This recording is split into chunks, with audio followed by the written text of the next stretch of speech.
Rallye Brasseur, bonjour.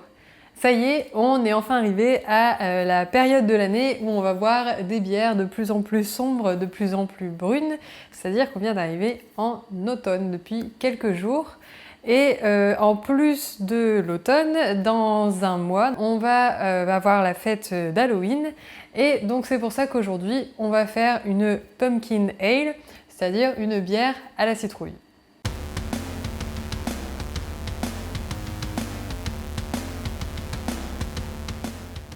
Dans le guide de la BJCP, cette bière correspond au style 30B, donc c'est ce qui correspond aux bières d'automne en général.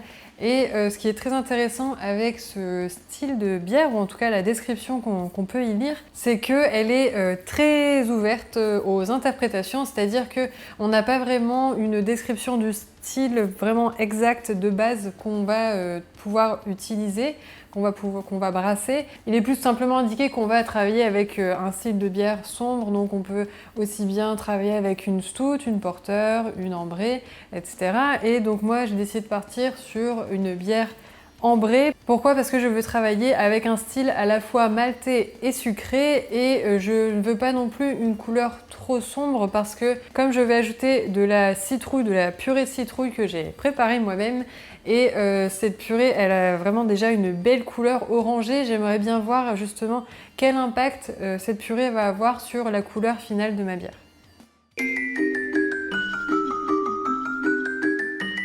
Je me suis basée sur une recette de purée de citrouille qui sont traditionnellement utilisées dans les tartes à la citrouille américaines. Et donc dans cette recette, on a des citrouilles et on a du sucre. Je vais utiliser de la vergeoise, donc déjà parce que j'adore ce type de sucre, et aussi parce que elle a un goût quand même assez prononcé et une couleur aussi assez prononcée, donc j'espère que ça pourra se refléter dans la bière. Je voulais utiliser de la vraie citrouille, mais apparemment elle n'a pas tellement de goût, donc je me suis plutôt tournée vers le butternut et de la courge muscade. Regardez-moi cette couleur, donc ce qui est intéressant aussi, c'est que ça va, j'espère, apporter une belle couleur à notre bière. Si elle pouvait être orangée comme ça serait vraiment pas mal.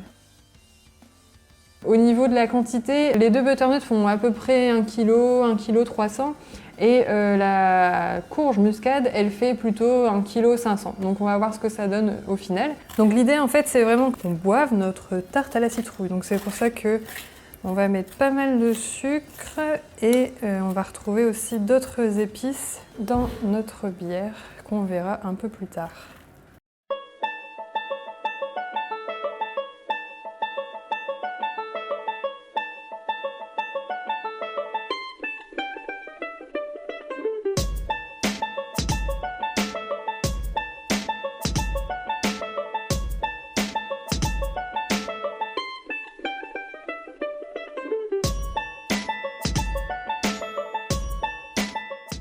Au final, après cuisson, j'ai obtenu 1,9 kg, sachant que pour ma recette, je dois avoir 100 g par litre. Je devrais normalement travailler avec 2,5 kg. Bon, tant pis, on va faire avec ce qu'on a. Donc faites bien attention d'acheter assez de citrouille pour faire votre recette, parce que sinon, vous allez vous retrouver comme moi avec une quantité insuffisante et c'est un peu dommage. Une bière ambrée américaine, normalement, elle est balancée entre les maltes et le houblon. Ici, comme on va travailler avec notamment des épices et de la citrouille, on va plutôt balancer notre bière entre les maltes et ses épices.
J'utilise l'eau du robinet qui est très calcaire dans ma région, c'est pour ça que je dois ajouter une quantité assez importante d'acide lactique à mon eau.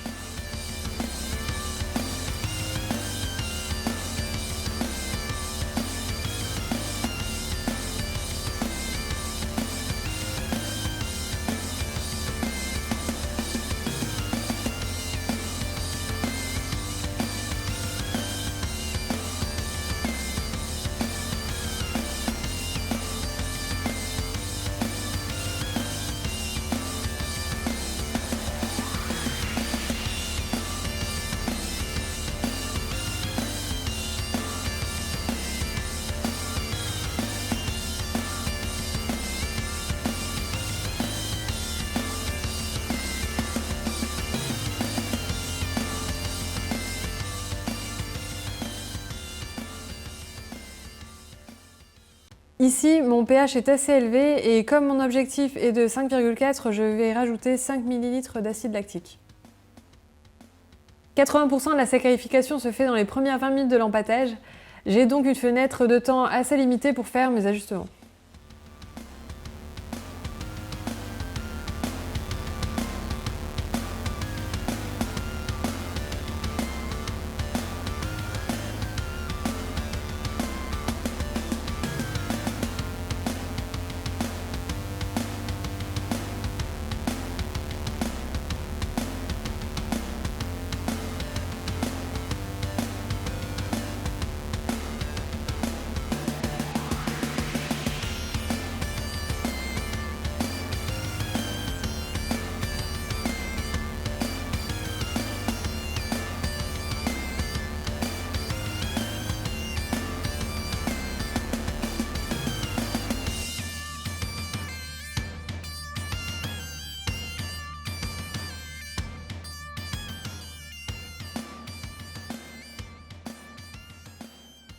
Pour les houblons, donc comme je le disais à la description de cette bière, c'est pas ce qu'on veut vraiment mettre en avant, donc je vais en ajouter uniquement à 60 minutes, donc pour l'amertume.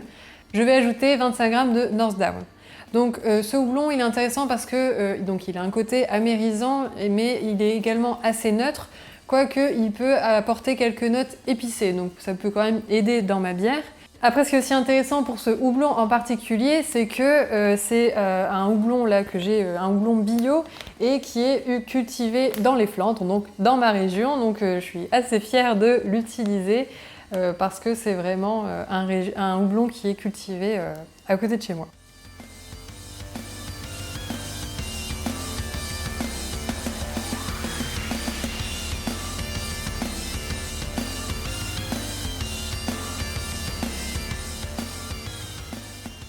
Au niveau des épices, on va ajouter la purée de citrouille qu'on a préparée il y a 2 jours. La citrouille, dans les différentes recettes que j'ai lues, on peut l'ajouter aussi bien à l'empâtage qu'à l'ébullition. Il y en a même apparemment qui l'ajoutent en période de fermentation. Mais en fait, moi personnellement, j'ai déjà testé une fois cette recette en ajoutant la citrouille sous forme de purée à l'empâtage et j'ai eu des problèmes après au niveau de ma filtration. C'est-à-dire que mon filtre, mon bazooka, il s'est bouché. Donc bon, ça arrive, mais c'est vrai que du coup là, j'ai plus trop envie de revivre cette expérience, donc je vais plutôt ajouter ma citrouille pendant l'ébullition. Je l'ai d'ailleurs sortie il y a quelques heures du frigo pour qu'elle ne soit pas froide quand je vais l'ajouter au mou, et je vais l'ajouter à 20 minutes.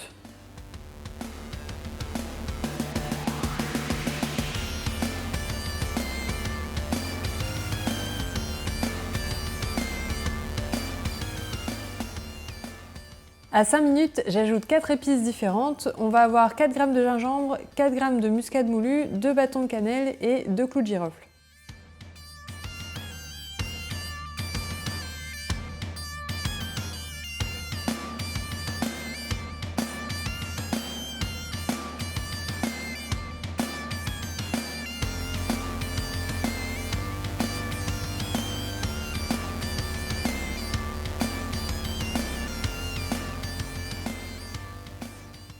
J'ajoute 240 g de cassonade, donc ça va être pour augmenter un peu le pourcentage d'alcool de ma bière et également donner un peu plus de profondeur au niveau de la couleur.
Pour la levure, j'utilise la S04 qui est assez neutre mais qui a une flocculation très élevée, ce qui est parfait pour ma bière puisque je veux qu'elle soit bien claire et bien transparente. Elle a également une atténuation de 75% et c'est ce que je recherche puisque je veux une bière ronde.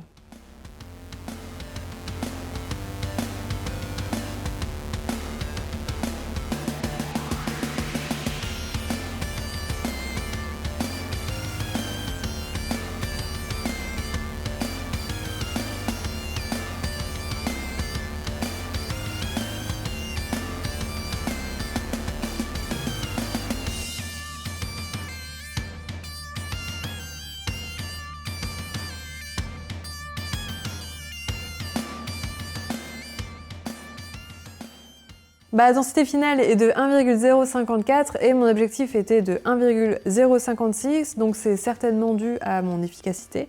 Ce que je pourrais faire pour régler ça pour un prochain brassage, ça serait par exemple soit d'ajouter plus de sucre ou alors de faire une ébullition plus longue. Au final, la citrouille n'a pas augmenté la densité et en plus elle a absorbé beaucoup d'eau, mais je crois qu'elle apporte quand même une belle couleur et j'ai hâte de voir si elle aura également un impact sur le corps de ma bière. Et voilà, donc on a fini notre brassage pour aujourd'hui. J'espère que cette recette vous aura aidé. Si vous la faites, n'hésitez pas à me le dire en commentaire ou si vous avez une autre version de ce style, j'aimerais beaucoup la connaître. Si vous voulez voir la recette au complet, je la mets en description juste en dessous de cette vidéo. Et nous, on se voit dans quelques semaines pour la dégustation de cette bière.